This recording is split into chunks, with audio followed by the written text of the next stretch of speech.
This is Sridhar Kadari, senior journalist, managing editor, media news. తాను డైరెక్టర్గా బాధ్యతలు తీసుకున్నాక ఇంజనీరింగ్ స్టాఫ్ కాలేజ్ ఆఫ్ ఇండియాను ఎంత గొప్పగా తీర్చిదిద్దారు.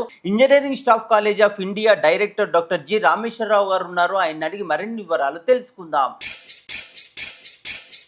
నా పేరు doctor G Rameshwara Rao, engineering staff college of India ఇక్కడ డైరెక్టర్గా పనిచేస్తున్నాను. మేము ఇక్కడ చేస్తున్నవి skill development programme, capacity building programmes ప్రతి సబ్జెక్ట్లో చేస్తూనే ఉన్నాం. కాబట్టి ఇక్కడైతే బాగుంటుందన్న ఉద్దేశంతో సెంటర్ లొకేషన్ ఉంది కాబట్టి, తర్వాత మా దగ్గర ఇన్ఫ్రాస్ట్రక్చర్ కూడా ఉంది కాబట్టి ఇక్కడ సెంటర్ లొకేషన్ బాగుంటుంది. స్టార్టింగ్ ఇక్కడ పెట్టుకోవాలని సీఎం గారు వచ్చారు, వారు కొద్దిగా ప్రిమిసెస్ అంతా చూసిండు. తర్వాత ఈ వాజ్ అప్రిషియేటెడ్. మీరు చేసే ప్రోగ్రామ్స్ ఇంకా బాగా చేయండి. తెలంగాణ స్టేట్లో విద్యార్థులకు అందరికీ కూడా ఉపయోగపడేటువంటి స్కిల్ డెవలప్మెంట్ ప్రోగ్రామ్స్ మీరు ఎక్కువ చేయండి అని చెప్పడం జరిగింది. చాలా సంతోషంగా అనిపిస్తుంది. ఒక ముఖ్యమంత్రి గారు is belong to Mahabubnagar district, మా డిస్టిక్ సీఎం గారు మా దగ్గరికి వచ్చి చూసి మా ఇన్స్టిట్యూట్లో మొత్తం ఆల్మోస్ట్ ఒక 3.5 hours ఇక్కడ ఉండి మేమేం చేస్తాం అన్నీ కూడా మేము ప్రజెంటేషన్ ఇవ్వడం జరిగింది. ఈ వాజ్ వెరీ హ్యాపీ.